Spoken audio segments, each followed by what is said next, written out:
What's going on, boys and girls, and welcome back to Nth-Level Entertainment, the most awesome geek and car culture YouTube channel in South Africa.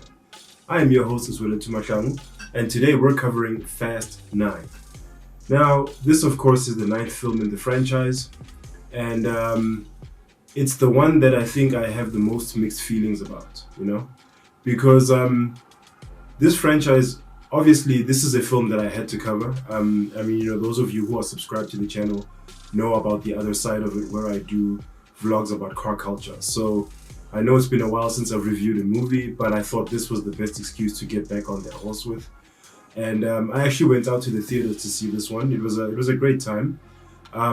It was very entertaining in terms of the effects and stuff like that. And being able to see that in a theater setting, is very rewarding. With the big sound and everything. And it was pretty cool, but what I noticed is that, it seems as though because of how more and more ridiculous the films have been getting with each release in terms of the stunts and how crazy they get and all that stuff, it seems like they've sort of embraced the ridiculousness of the action set pieces that they're always going for to the point where they've become some sort of like a meme generator, people have been talking for a long time that, the Fast franchise keeps trying to top themselves, that they may as well just go to space. And in this film, yeah, they did it, Tyrese and Ludacris's characters had to take out a satellite, and the only way to do so was for the satellite to actually be physically interacted with somehow. And the original plan that they had to do that kind of failed. I think they were going to use magnets to fry the electronics in the satellite, and the magnets failed. Then they had to actually literally drive a car through the satellite. So now that's an example of the levels of ridiculousness. And I don't say the word ridiculous necessarily in a negative context. I mean ridiculous in the way that, big blockbuster action type thing. The kind of ridiculousness that us action movie fans like. But they've just stepped it up to a ridiculous level because, they literally drove a car through a satellite. And, but, there was some nice plot elements that they tried to take advantage of in terms of weaving all of the previous installments together. Because, for example, that car that crashed into a satellite was built by the crew that we met in Tokyo Drift. Sean Boswell's character, as well as the other guys. The guy, I forget the actor's name, but he's also in Warrior, who played the other guy that Sean Boswell found in Tokyo, as well as Bow Wow also comes back. So that's a way for them to sort of have, I think, backup characters for Han, because Han also comes back in this film, and they were his supporting cast in Tokyo Drift. So that was nice to see from a nostalgic point of view. But, Sean Boswell's character had changed so much from who he was in Tokyo Drift. He was a completely different person. I mean, he was always sort of like the bad boy rebel street racer. That's the reason why he was sent to Tokyo in the first place. And in this one, he seems to be this like high level kind of engineer mechanic, I mean, it's understandable that, guys in car culture will deviate between driver and mechanic to some level. But, the level to which he evolved and where he's now strapping rocket engines to the back of cars, it didn't make sense. He was more of a geek engineer than a bad boy street racer, in terms of like the change of tone of his character.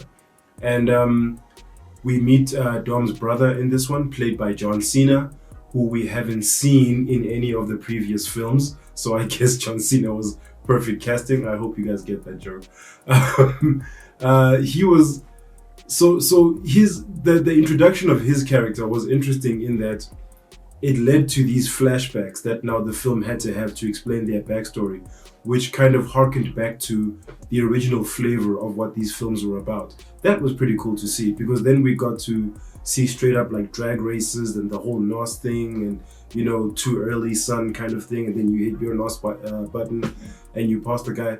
It was cool to see stuff like that, to see some of the origin story that Dom comes from, the death of his dad that he talks about in the first Fast and Furious movie. It was nice to see some expansion on that. It wasn't completely necessary, but it was nice to see.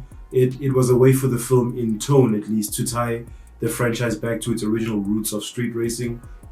Um, yeah, like it was pretty nice. That's I think the most that John Cena's character led to the whole thing. But story wise, it didn't make sense as to what his motivation was, you know, because Dom basically just made this assumption that, you know, he killed their dad because something went wrong in their engine, and he was the last one to be seen under the hood.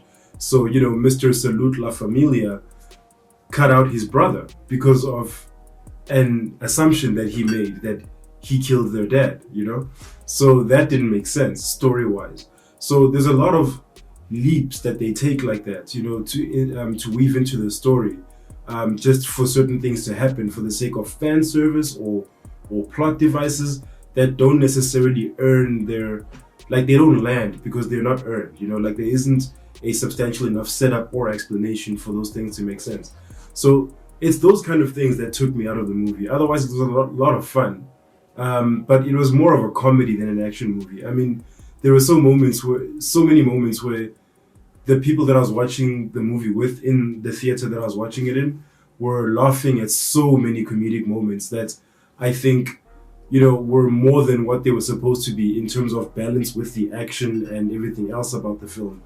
It ended up being something that you can't really take seriously. I mean, there was this one moment where after Dom brings down like an entire like roof and stuff like that on the enemies he was fighting just to take them out to protect Letty, he falls into some, I don't know, he falls into water. I guess it was a sewer or something. And whilst he's sort of like knocked out in that moment, he has this vision. And the voice in the background says, "Open your eyes, Dom. What do you see?" And I was like, family. And the whole theater erupted in laughter, you know? Under normal circumstances, I would have been told to like shut up or you're distracting people from the film. But people were so okay with how ridiculous the film was that they actually laughed at that joke, you know, like I was performing comedy or something. You know, it was so accepted. So I don't know. It was cool. It was exciting. It was exciting. It was entertaining. But it's not a film I was able to take seriously the way I used to the other ones. I mean, I knew that they were action films, but they didn't top themselves so overtly with the ridiculousness. And I found out apparently that the person who wrote the film, all of the films since Too Fast, Too Furious up until Fast 8, I think, were written by the same screenplay writer. And this particular one had a different screenplay writer. I'm not sure who the names of each one are, but it could shed some light on why it was so different in tone and why it's a film that sort of parodied itself in a way. You know, it's almost like the film was making fun of what the Fast franchise has become. But yeah, that's my take on it. It was a great time to go out into the theaters though. I wouldn't keep anyone from doing that. It's money well spent if you're looking for a good time in the theater. It was very well produced. The quality of the action and stunts was dope. Don't get me wrong. I was just taken out of it by how it just doesn't take itself so seriously anymore, you know, and that's not a good thing for an action franchise. That's good for a comedy, you know, or maybe a self-aware drama, but not the Fast franchise. But anyway, if you guys have seen it, let me know in the comments down below what you thought of it or what you thought of this review. If there's anything I missed, let me know down there. As usual, I've been Zwelethwa Mahlangu, and thanks for hanging out, especially if you've made it this far.